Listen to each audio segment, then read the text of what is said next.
Today's topic is going to be take care of the people who take care of you. I kind of stole this from my first actual real job, which was in the service industry. And it was at a golf course. An older gentleman basically took me under his wing and started teaching me how to make the most out of the job, because we were primarily tip-based. We made minimum wage, so all of our money came from the tips. And he just kind of showed me how to take care of the people that were giving us the most amount of money. That the only way that you're really going to make money down there in the back room was, you know, to set up the clubs for the people who tipped you. Like, just basically learning their routines, learning what they like, what they do every single day, and being ahead of all that. And that would get you the most tips throughout the day. I mean, I'd say a month or two, you've pretty much learned everyone's patterns of the high tippers and the low tippers, at least on that scale. And then from there, you can build off of the high tippers. The thing that's interesting about it is I think it kind of correlates more and better to actually being a business owner, or being in a company where you have any say-so in leadership at all, any say-so in the people around you or below you. That those are the people that are going to make you look good. Especially, I mean, you were in that position, and I think you made a shift towards that direction of taking care of those people. And those are the people that are going to make you look good. So that kind of sounds selfish, but in a way you're just building up everyone around you, and that is making you build up in the same way. So it's a concept stolen from the service industry that is pretty much in every service industry, whether it be hotels, I did it at the golf course, even restaurants, bars, they all have their customers that come in every day, they're regulars. Your employees are your regulars. Yeah. Yeah. So if you're not taking care of them, they're likely not going to be taking care of you. And that's kind of just a human nature. I've seen it a lot in construction, where there's this mentality of like, well, that guy doesn't deserve something, or this person doesn't deserve that, or if you give it to this person, then everyone else is going to want it. And then it just really builds this like mentality of, oh yeah, you're going to do that to me? Well, what? I'll do this to you. And it's just like, they're like butting heads, and it's like everyone could benefit from this, but everyone's trying to say, you know, like, screw you, dude. When I was at K2 a long time ago, I was telling the owner, the VP at the time, we were talking something about bonuses or something like that, or pay rate or something like that. I don't remember exactly what it was, but I made a comment to him. I was like, people are going to get their value from your company however they want to get it, however they choose to get it, you know, not choose to get it. But if you're not paying someone adequately, or you're not bonusing people out, they're going to look for the little things like cheesing time or doing this, or, you know, it's not, I'm not going to say it's a dishonest thing. It's just kind of a human nature thing. Whereas if you build people up, they just kill it for you. If you're generous with the hourly rate, if you're generous with your time, if you're generous with your attention to them, people are just going to kill it for you, because in the back of their head, they're thinking, man, I really want to impress this person because it feels good to impress that person. Other people, it doesn't matter as much. But if you start thinking of it in a way that, like, how can I build this person? Go ahead. It doesn't even come down to the money thing either, though. What I think you did best is that you built a team of people that were loyal to you. And that was the other thing that I was going to. You actually said it kind of tied into this one best, was that compassion builds loyalty. And the thing that why you had such a big following of all these foremen that wanted to build these jobs and make you look good is because every single one of us felt like you actually cared about us. And I've told everyone, every foreman, that even when you were at other places, I'm like, the thing about Alan is he cares about you at work, but he also cares about you out of work. Like, he wants to see you succeed here, and he wants to see you succeed in your personal life too. And that alone is building that loyalty in your company. Having someone who cares about all the people around them, inside and outside of work, that is taking care of the people who take care of you. You are taking care of people mentally. Some for people needed the incentive for money. I mean, your position, and I've seen a lot of people figure it out in leadership positions who haven't been in leadership, you're dealing with a lot of people's problems. And I'm sure, I don't know because you haven't told me personally a bunch of issues that people had, but I guarantee you they came to you with personal issues that never had anything to do with work. Mm-hmm. And you could either blow them off or you could accommodate that concern. I'm willing to bet you accommodated that concern. Not always sugarcoating either. I'm pretty point blank on stuff. That's fine.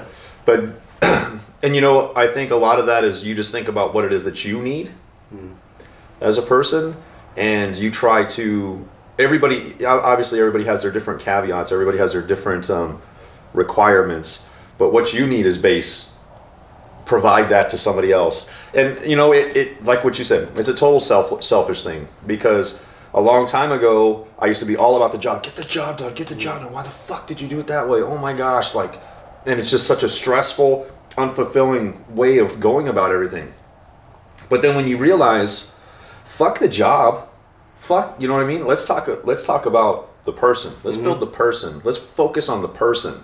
The job now becomes a byproduct, a nice, beautiful byproduct of your concern with the person, of your involvement with the person, relationship based. Everything should be relationship based, and there is you know, that term gets I mean, there's companies out there where the relationships are only about the customer and not about the employee. You know what I mean? Or the two different types of relationships are completely unbalanced, where I'll suck your dick over here, but this guy like here, I'm just gonna make fun of you and push you around.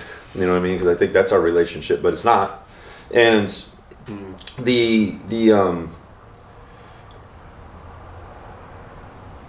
I love it's so much more fulfilling. There's a saying that success unshared is not fulfilling. Success unshared is failure. Success without fulfillment is failure. How do you get fulfillment when all you're doing is taking in money? I just recently, the thing that's awesome is I was trying to have this real estate company all automated and not have any employees and not have any of this and this and this and this.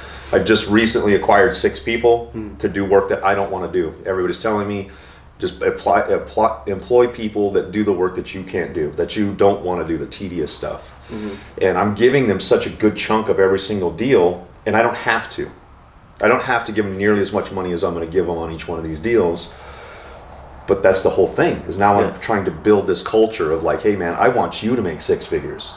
Absolutely. If you make 6 figures, think about what I make. You know, it's totally aligned, completely 100% aligned. And I think that's when you're talking about the treating the customer well and doing you're what you're ultimately doing is you're trying to align yourselves to each other, and that's key. We left the door open because I want to see beautiful 5:30 weather on Sunday. It's nice out. It's very nice. We're getting closer to the really, really nice weather. Oh yeah. This is a stupid question because I already know the answer, but what is more important, your job or your family? Yeah, your family's the glass plate, your job's the rubber plate. You can spend both of them, but you can't let the family drop. Okay. You can let the job drop. So, it's crazy, but you spend 60, 70, depending on what you work, you spend a lot more time at work than you do with your family, right? So if your family is more important and no one's caring about your family at work and your work sucks, it's going to directly affect your home life too. So if you want the best out of your employees, if you want the best for their outside life, which is the most important thing to them, make their work life the best you can possibly make it, which will affect their home life. And then you have a cohesive thing, like you said, trying to line everything up. But if you have a position where they're at this job most of the time, they hate it, they're upset, they're going to take that home to the area of their life that they actually matters the most. And you're not aligned at all. It doesn't make sense to me. Just hearing people out, hearing their problems, it matters. A lot of people think that it doesn't, but it does.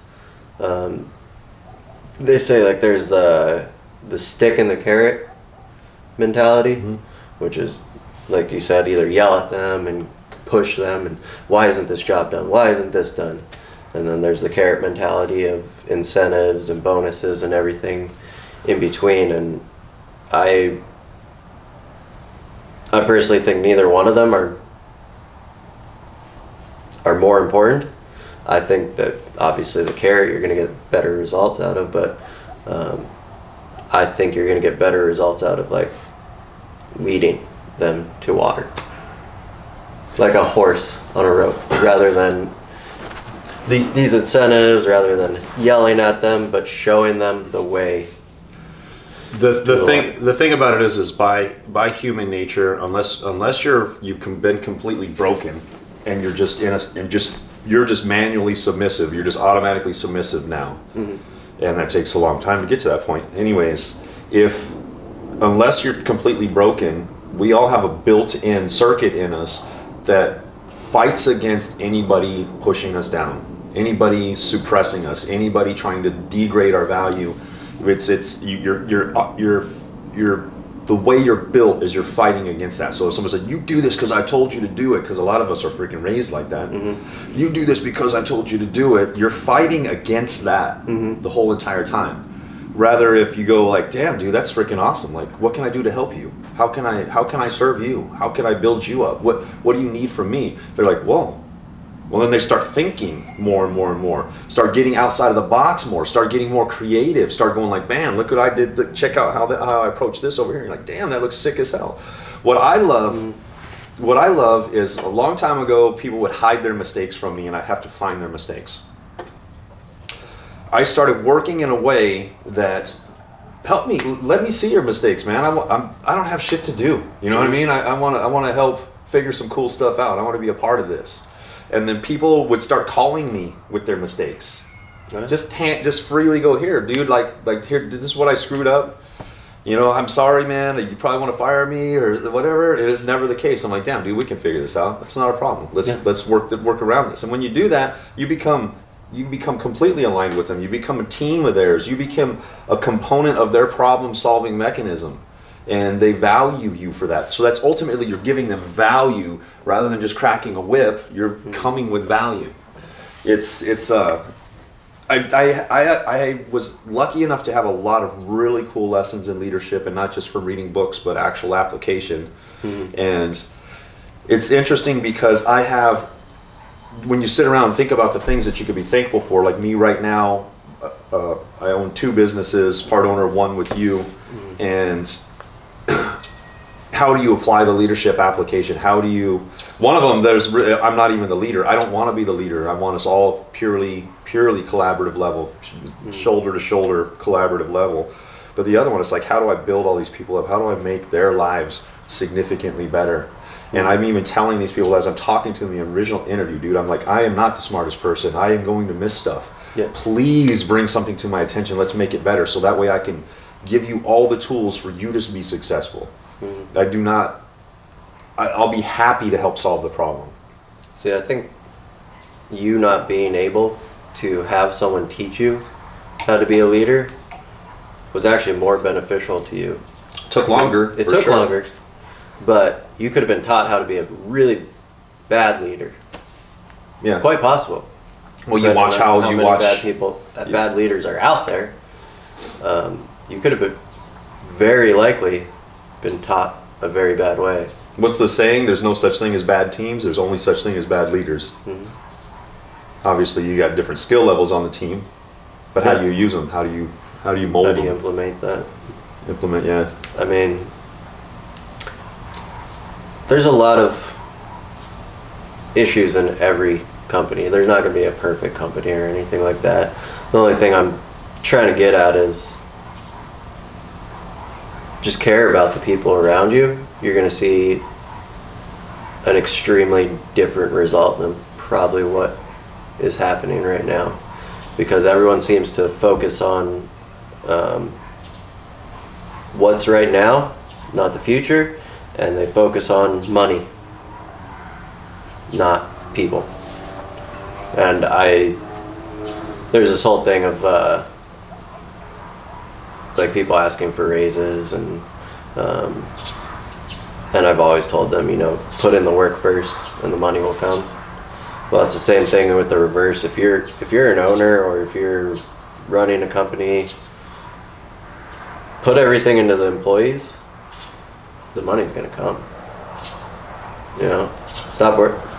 Just me personally, I'm not trying to tell anyone how to run their company or anything like that, but I think the best results are putting it into the people, the money will come, rather than worry about the people, or worry about the money and the people suffer.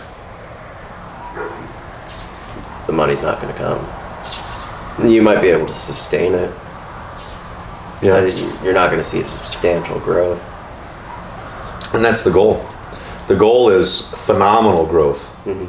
The goal is inclusion. The goal is making the people working for you or working with you function at their highest level, rather than they're depressed to get through the 8-hour day. And the people that I mean, as far as employees go, I've had employees in the past. I've worked at companies where I've had a lot of people working for me, which is where most of my experience comes from. And it's awesome that I get to apply that experience to what I'm doing myself, which is interesting because it's like a total epiphany last week. I'm like sitting here cold calling myself, and I'm like, dude, I'm like wasting my time. And I'm listening to the pace, dude. I just need to be in front of people. And that's literally like even the scripts that I'm setting up are super simple. There's no high pressure sales. It's not something that I don't do myself. Even in the interviews, I'm calling just to show the people how I'm doing it as well. Obviously, there's going to be a learning curve with this. They're not all going to work out perfectly, but it's not going to be far fetched for these people to make 10, 15 grand a month. Yeah. At whatever level they are, and I'll coach them through it. I'll try to get them to the highest level I possibly can. There's going to be people that fall off. Okay, that's fine. And ultimately, from that, I'm trying to build the entire company based off of my entry-level employees, rather than trying to hire for positions and never know what they're about until it's too late. I've already got them locked in. Well, nobody right now is a W-2 employee for me. Everybody's 1099 employees, so it's easy for me to separate if I need to. Hey, it's not going to work out. Easy enough. But ultimately, it's interesting because even as a boss, even as an owner, even when you're just an employee at a company, you ultimately have one, maybe two bosses. When you become like a foreman level, and this is always back to the construction analogy, foreman level, now like technically it should be like this. Everybody on your crew is now your boss, because you need to facilitate the needs of everybody there. It's not necessarily the attitude of which they approach you. It's you need to serve all the people that are working for you. Then as you get to an owner, now you have everybody that's as an employee is literally your boss to some level, and then everybody that you work for as a customer is now your boss. So I went from having one boss with a salary job to, I don't even know how many clients I have. I have 6 people working for me right now. So like the amount of people that I work for is infinitely vast. If people just lock onto that idea that you're in service, like what you started out with, you're saying from service, but everything is service. Everything that we're doing is service. And if you have a crew of 10 people, you know, from minimum wage to $28 an hour or whatever, you are there to serve them, because you serving them creates the bigger outcome for the job. And then what I learned a long time ago is you build the person and the job becomes a really substantially clean byproduct. People love to impress you. If you genuinely care about them, they love to impress you.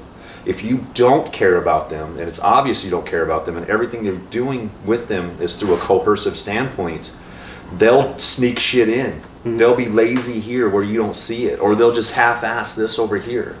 That's just the way it is. But if you genuinely care about the outcomes and you want them, and they want to impress you, totally different. Yeah. I mean, crap, Pace, dude, like, I want to impress him.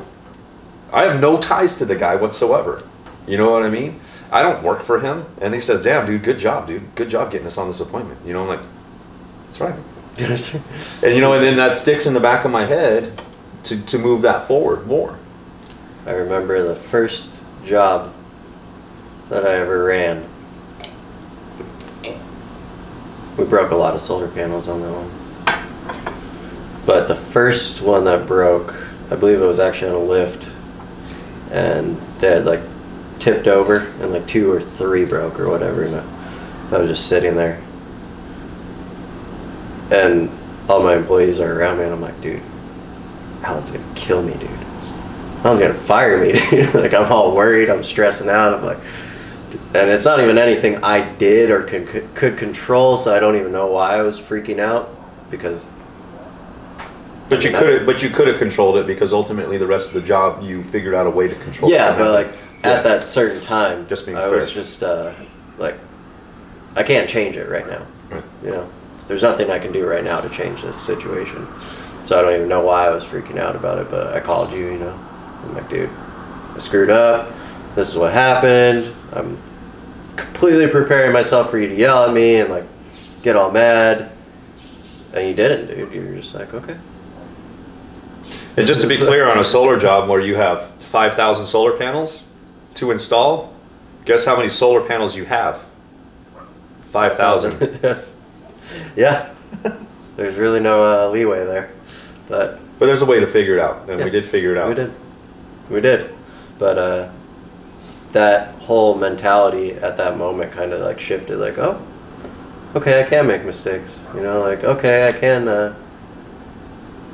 That's sweet. But that changed my perspective on running work. That changed my perspective on how I handled my guys as well. You better believe I wanted to yell at them too, you know. But I didn't. I was never really a yeller, so I knew a lot of people wanted to work for me just probably off that basis.